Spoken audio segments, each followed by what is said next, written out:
SMD Law is the official law firm of the Spartan Nation. Check them out on the interwebs at smdalaw.com or at 866-529-3537. No matter where you are in the state of Michigan, Upper Peninsula, Lower Peninsula, it doesn't matter. They have an office near you.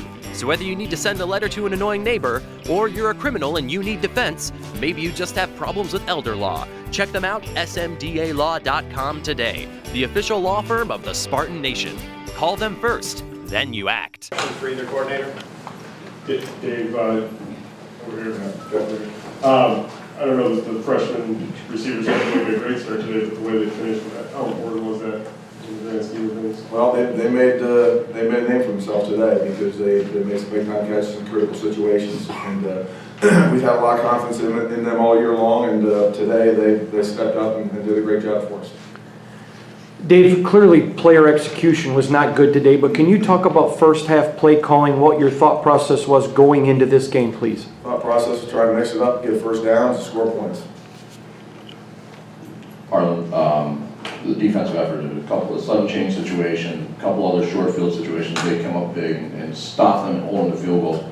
Those are win situations, I would imagine, for you guys. What do you guys try and get them to do in those moments? Well, we're always talking about all 11 executing. If we all 11 execute on each and every play, we'll give ourselves a chance to win. So we talk about the red zone. We say if they get in the red zone, make them attempt field goals. Make them attempt field goals.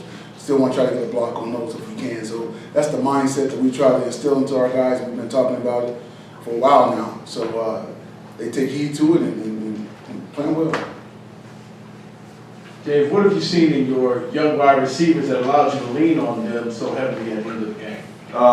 They're just in normal rotation, so it's not like we put them in there because of that specific situation. I mean, those guys are rotating through, and Coach Chambers got a lot of confidence in them, and once again, they've done a good job all year long, and it just so happens that this was their opportunity to shine when it came down to the end of the game.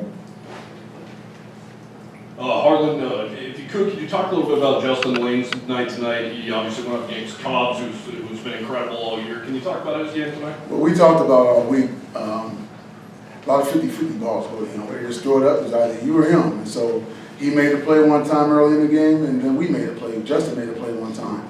And then as it went on, they stopped doing it as much, and thought they would have done it more actually because he is a guy that goes up and gets the ball. But that's why we put the longer guy on him, and Justin.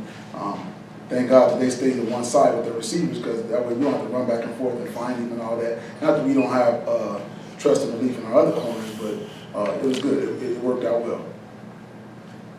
Harlan, you're calling somebody on the phone tonight who hasn't seen the game. You're telling them what kind of win this is. What kind of win is it? It's another great win, man. I mean, especially, I hate to even bring up last year, but last year we're bowling right now. Just like Coach D just said, we're bowling. And so I just say it's another great win. Our guys are really bought in. We worked our butts off this whole off season, just talking football with the guys, changed up our vacation schedule in the summer just to be around them more and talk football. So now all the fruits of our labor are paying off. So I would say it's another great win from the fruits of our labor from this off season. Anything else for the coaches? I just got one. I got one for Harlan. Can you just talk about the defensive sudden change situations today, and then you had penalties. You had plays, we get the big plays on third down, but those guys stuck in there. Can you just talk about how this defense mentally is a lot different, obviously, than last year's, and how they've been able to turn that around? Very resilient. They have trust and belief in one another. We always say one of our things is trust yourself, trust your teammates, and trust the defense.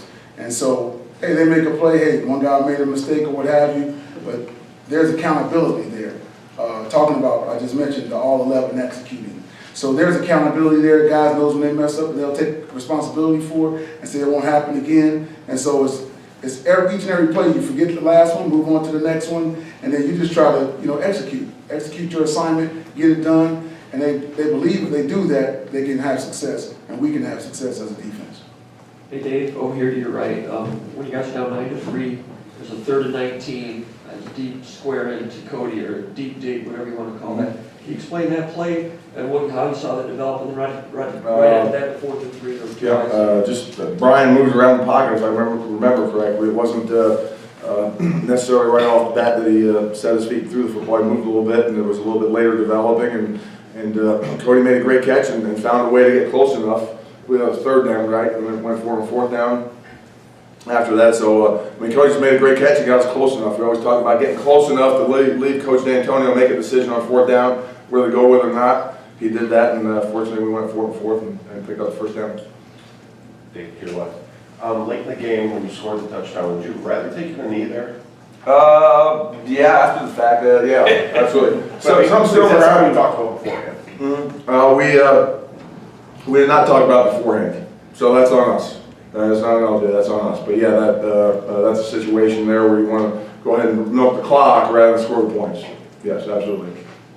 David, you mentioned about the receivers in the late in the game, but Brian, obviously, Marcus talked so much about cool under pressure, and in the 4th quarter, it seemed like not just the quarter and the down and distance and everything, but the way that he was able to get things done on 3rd and 4th down really made a difference. Yeah, without a doubt. Brian, he's far from perfect as we all are, but when it comes down to it, he's making plays for us, and there's times that, he might not have stuck with his specific read that we would like him to, but hey, he's winning. He's winning football games. There's a lot to be said about that. So we're happy with him, and as you mentioned, he does it because of his calmness and coolness and just how he goes about his business. Does a good job.